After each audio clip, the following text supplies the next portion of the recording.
કૃષ્ણ, જય માતાજી મિત્રો। તો ચોમાસાની શરૂઆત થઈ ગઈ છે અને અત્યારે હું બનાવું છું દાળવડા। તમારા લોકોને કોઈને ખાવા હોય તો આવી જાવ।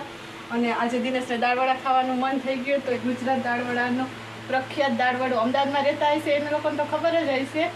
એનું ખીરું લઈ આવ્યા અને હું બનાવું છું દાળવડા।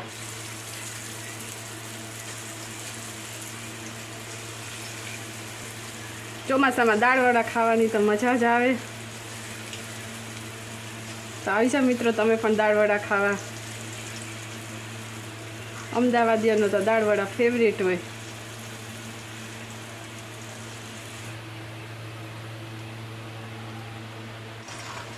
તો દાળવડા તળાઈને રેડી છે।